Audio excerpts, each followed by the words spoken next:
நீ வேறு 4 பக்கம் சுற்றி பார்த்துட்டு எந்த பக்கம் வழி இருக்குன்னு தேடிட்டு இருக்க. இப்போ என்னதுன்னா இதில் இருக்க போகிறதை புரவிராஜன் படிப்பார். என்ன எழுதிருக்குது உனக்கு தெரியும் படி. அப்படியே போல்றது கேஸ் குஷன்றது குச் குச் ஆதாகே. அங்கே மதியம் சாப்பிட்றதுக்காக ஒரு ஹோட்டல் போனோம். இந்தோ திபேத்தியன் ஸ்டைலில் ஒரு சிக்கன் ஃப்ரைட் ரைஸ் ஆர்டர் பண்ணி சாப்பிட்டோம். அப்புறம் அந்த ஹோட்டல் வால்லே பார்த்தீங்கன்னா அம்பேத்கரோட ஃபோட்டோ ஆல்பம். யப்பா வாட் அ பர்சனாலிட்டி.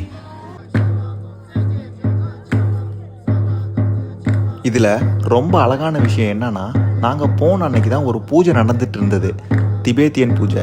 இது வருஷத்துக்கு ஒரு டைம் தான் பண்ணுவாங்களாம். நிறைய கட்டைகள்லாம் போட்டு உள்ள பட்டாசுகள்லாம் போட்டு அதை சுற்றியும் ப்ரே பண்ணிகிட்டு இருந்தாங்க, ஏதோ ஈவில்கிட்டருந்து சேஃப்கார்ட் பண்ணுற மாதிரி.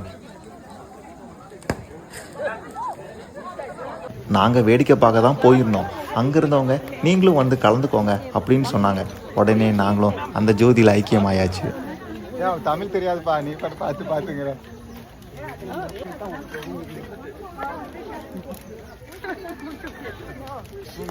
இதில் ஹைலைட்டான விஷயம் என்னன்னா, கொஞ்சம் கிலோமீட்டர் தள்ளி வந்த பிறகு வழிபாடு different, language different, cultural different, even music instrument கூட டிஃப்ரெண்ட்டு, ட்ரெஸ்ஸிங் சென்ஸ் டிஃப்ரெண்ட்டு.